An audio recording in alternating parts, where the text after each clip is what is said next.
Life after COVID-19, lessons from past pandemics surveys historic epidemics and pandemics of infectious diseases, searching for insight into our future and our lives in the wake of COVID-19.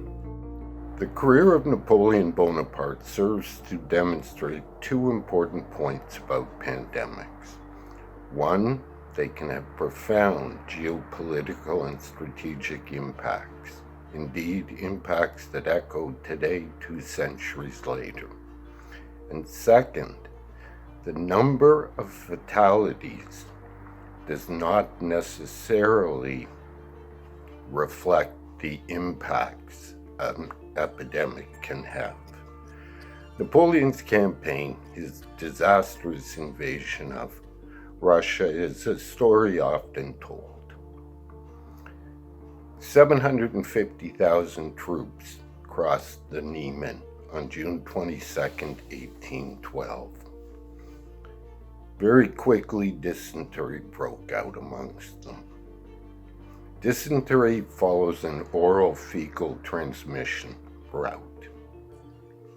One gets the illness by ingesting the bacteria in water, food, and once infected, begins shedding the disease fecally.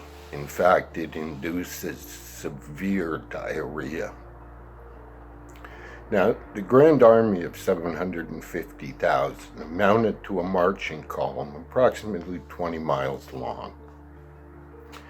What this meant was any troops not in the vanguard were drinking, cooking in, and bathing in water that their predecessors had rinsed their diarrhea-sodden drawers in. An epidemic almost instantly struck Napoleon's army.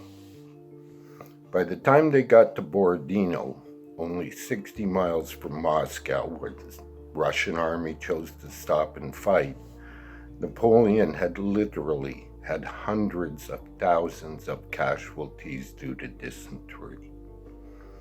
The Battle of Borodino was a draw. The Russians stopped the French advance, but then withdrew from the battlefield. Napoleon carried on to Moscow, which the Russians burned. After dallying for about a month, he realized he had no choice but to retreat. Of course, by this time, winter is coming on, the temperature is dropping. The French are encountering severe supply problems, and typhus breaks out in the ranks. Typhus is spread by the human louse. By the time the army got back to the Niemen, Napoleon had fled. Approximately 70,000 survivors crossed the Niemen. 90% of the force had been lost, the vast majority to 2 infectious diseases.